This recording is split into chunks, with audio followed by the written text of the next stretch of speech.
Both the San Francisco 49ers and Kansas City Chiefs have arrived in Las Vegas.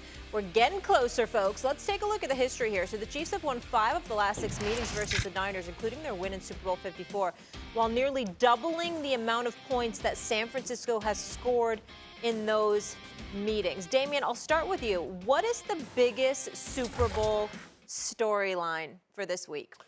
You know, Molly, I like, I like star power. Yeah. I like history and the opportunity for Patrick Mahomes and company to, in my opinion, officially become a dynasty. They've been to, 4 Super Bowls in the last 5 years. They have the opportunity to do something, not since the New England Patriots of 03, 04, to win back-to-back Super Bowls. That would, again, now we're going to start talking about Patrick Mahomes in another stratosphere. You know, he starts separating himself. You know, we always talk about there's levels to this when we talk greatness. Patrick Mahomes go out here and wins another Super Bowl after everything the Kansas City Chiefs have gone through the season. Everyone wondered, you know, how in the world this version of the Chiefs will be able to have the success that we've been accustomed to seeing with the receivers and, you know, offensive line issues. And they've started to play their best ball at the right time. Yep. And Patrick Mahomes is the type of guy that he doesn't lose games. I mean, if you look at him in the postseason, the guy is almost flawless in the postseason. So for me, when I look at these type of deals, and yeah, we're going to get into Brock Purdy, we'll get into, you know, other people, but I'm focusing on greatness. I want to see greatness. I want to see an opportunity for the Kansas City Chiefs to go out here and win back-to-back Super Bowls and put themselves in rarefied air. And you certainly know about greatness because you were a part of a dynasty there in New England, and that's who they're trying to catch here, unless they already have. Mad Dog, where are you on this? Oh, let's get this hair out of my mouth. What's the biggest storyline for Super Bowl week? It's not as sexy, and I know exactly where Damien's coming from, so if you want to argue Mahomes, go right ahead. He'll probably have other chances in the next 10, 12 years to win 2. The dynasty argument, you know, as far as the definition goes, is always sort of, it's sort of undefinable. Some people declare dynasties, you got to win a cup in a row. Some people think, you know, 2 and 4 years. So I think that's it's a tricky definition, but I know it's not as sexy. I think Shanahan's the biggest story. I don't think it's Purdy. He's too young. He just started his career. What if Purdy plays badly on Sunday? We're going to kill him. I mean, you got to give Purdy a break. Shanahan's got to win the game. I mean, Shanahan's been at this an awful lot. The offensive coordinator job in Atlanta, they blew a 28-9 lead. He had a lot to do with that. Championship game against the Rams, they lost that. Obviously, the game against Kansas City when they blew the 20-10 lead in the fourth quarter, obviously Garoppolo had Sanders wide open maybe to win the game. They lost that. They did not play well in the 2 games that they won to get here. I think all the pressure in the world is on Shanahan. He puts, and I do it, a lot of people do it. I love him as a head coach. Look what he's done with Purdy, play calling, scheme, his father. I'm a big Shanahan fan. But eventually, if I'm going to put him on this very high top 5 level in the NFL, he's got to win one of these games. He's a favorite in this game, which you can argue all you want, whether he should be or not. He needs to win this game. And I know it's not sexy. Who thinks the coach winning is sexy?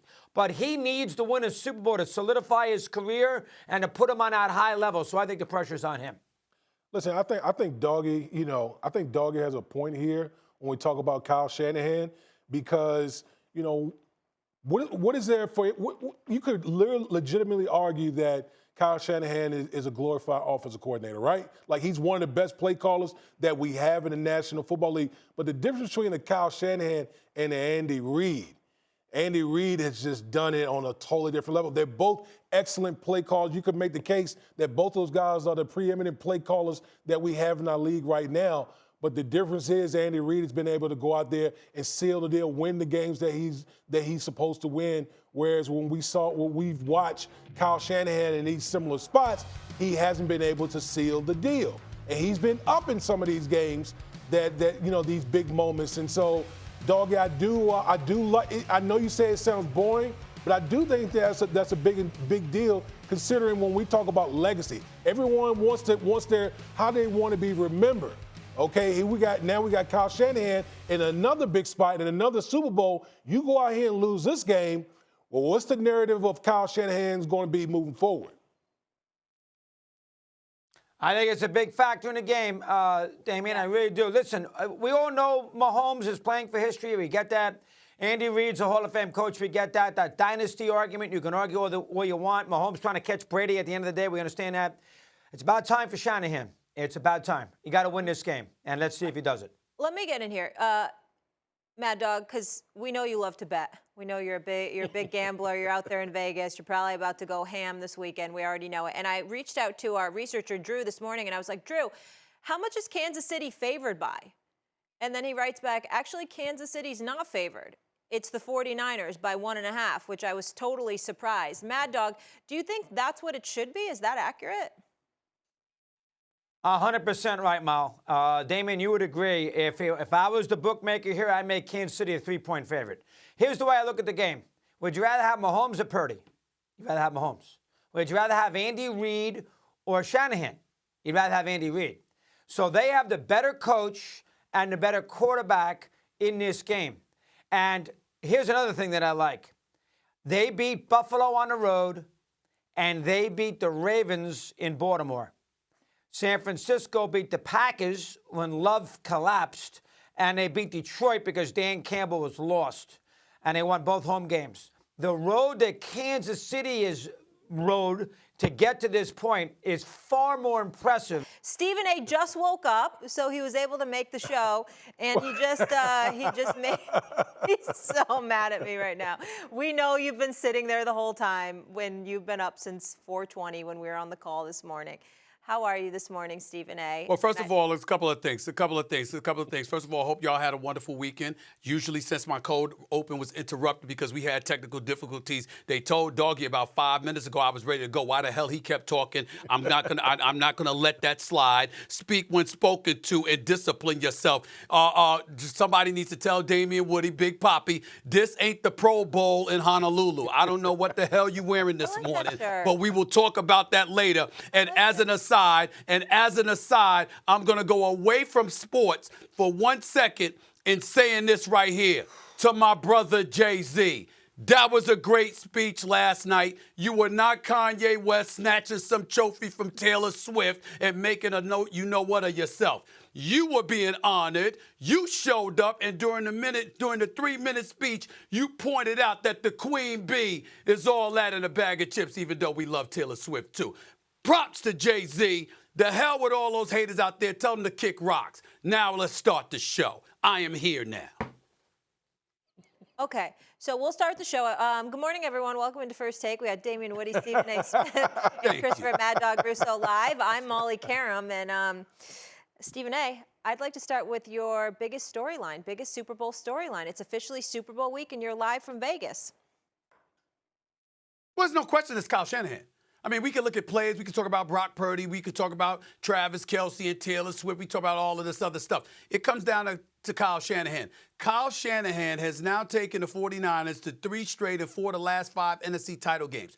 Do y'all understand that if Kyle Shanahan doesn't win the Super Bowl this weekend, he will join Dan Reeves, Marv Levy, Bud Grant, and Chuck Knox. That's right, doggy. History coming at you right now.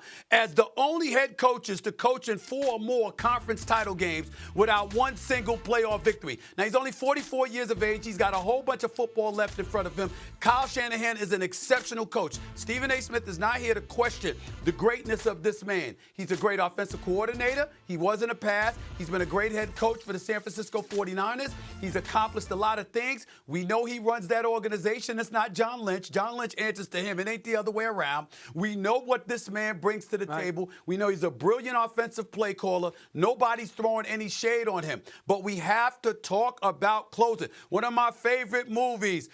Doggy, you will appreciate this. And Biggie, I know you know your movies, all right? Remember the movie Glenn Ross with Alec Baldwin? Yes. Always be closing. Always be closing. You have to close the deal.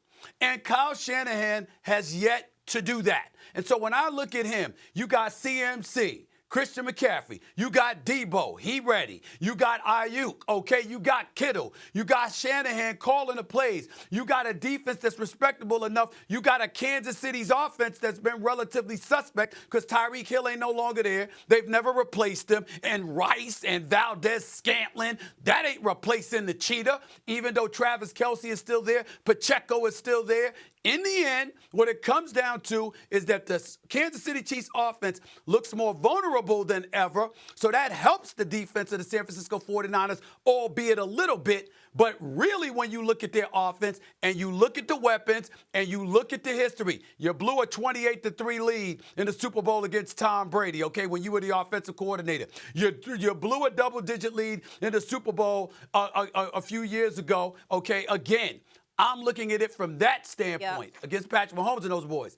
Kyle Shanahan, he's on the – this is him. He ain't going to lose his job or nothing like that. He's great. But this is him. He's the one under the pressure.